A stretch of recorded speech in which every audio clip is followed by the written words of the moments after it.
It's time to listen.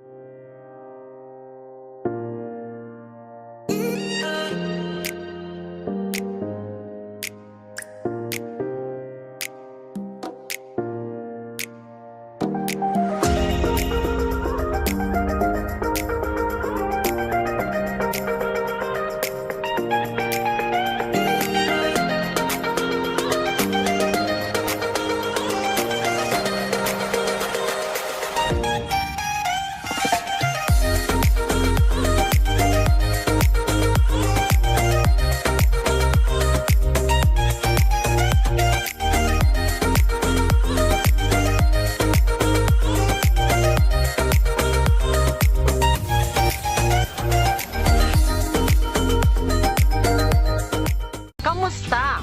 Welcome to Let's Talk Diabetes, your one-stop platform to find out all you need to know about diabetes care. Andito kami ngayon sa San Rafael, Bulacan. This is Dr. Marcy Cruz. And I'm Vanji. Welcome to the farm of Engineer Cesar Martin. By the way, if you are new to this channel, please like, subscribe, and hit on the notification bell.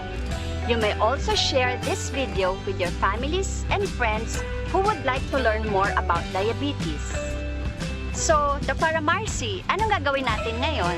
As we know, Banchi, being mindful of what we eat is one of the best way of taking care of our health, lalo na kung diabetes ka. Kaya today, our episodes is a smart way of counting our carbohydrates. Oh, so carbohydrates pala po tayo ngayon. So, let's talk diabetes. Let's go!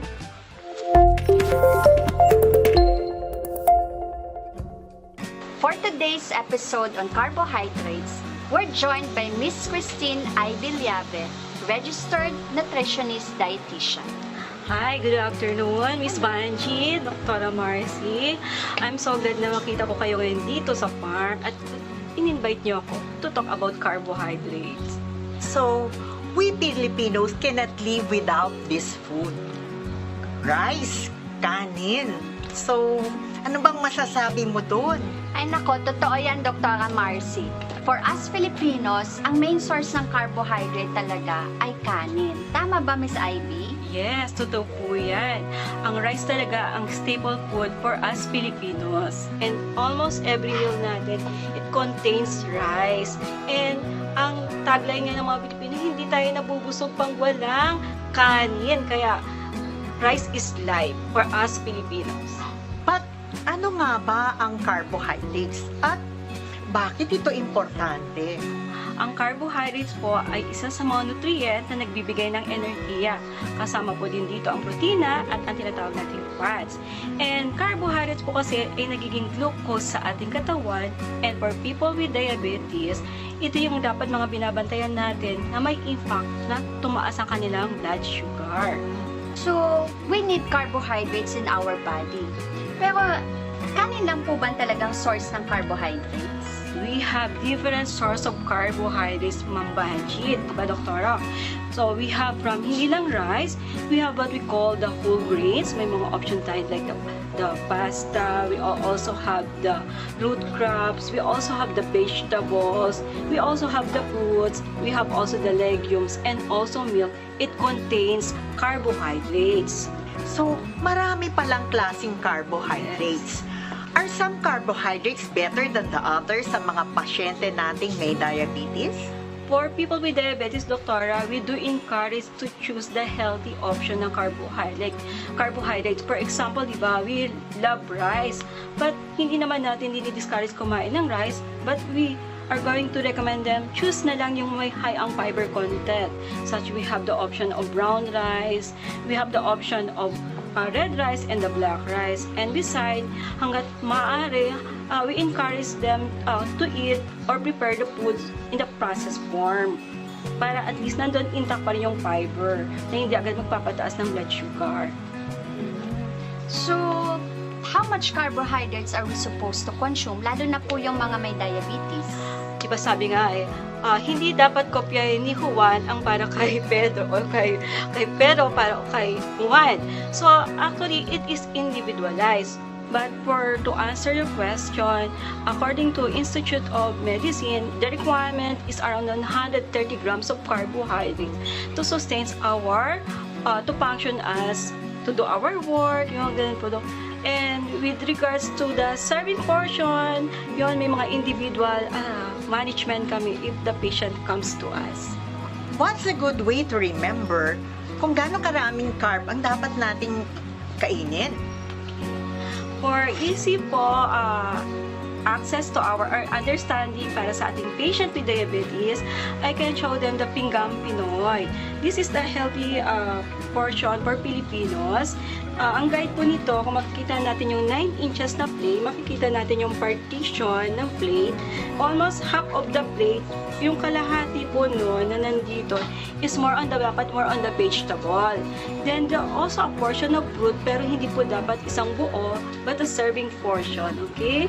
And for the rice group, makikita nyo a little more than a 1/4 of the needs. So actually, sabi ko nga kanina, it's supposed to be individualized. So, to some, it can be 1/3, half cup, or 1 cup.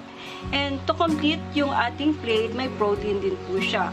So, it's not the whole plate na puro rice. There is supposed to be a partition of nutrients. Yun lang po, Doktora and Miss Banchi. So, madali naman tandaan ng Pinggang Pinoy, di ba? That's true. But there's more to learn about the right way to eat.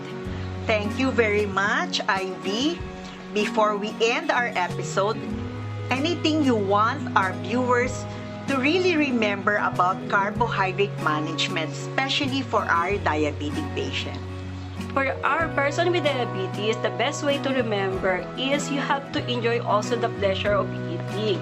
But we have to remember that in order to control your blood sugar, you have to take your medication, and of course, the consistency of your carbohydrate intake.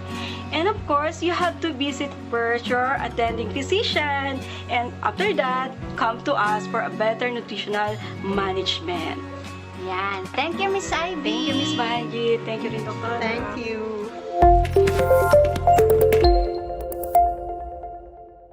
So today we talk about carbohydrates. Our dear viewers, we must be smart on how we consume our carbs, especially if we have diabetes. It's not just the quantity of what we eat that is important, but also the kind of carbs we are consuming. Not all carbs are created equal. Tama. Again, we would like to thank our guest for today, Miss Ivy Liabe, for sharing her knowledge and expertise. We'd also like to thank Engineer Cesar Martin for lending us this mango farm. We hope you enjoy our episode today. We encourage you to share this video and use the hashtag Tara na! Stop Diabetes. We're excited to see your post and stay tuned for the next video by liking, subscribing, and hitting the notification bell. And we hope to see you again in the next Let's Talk Diabetes. Bye! Bye!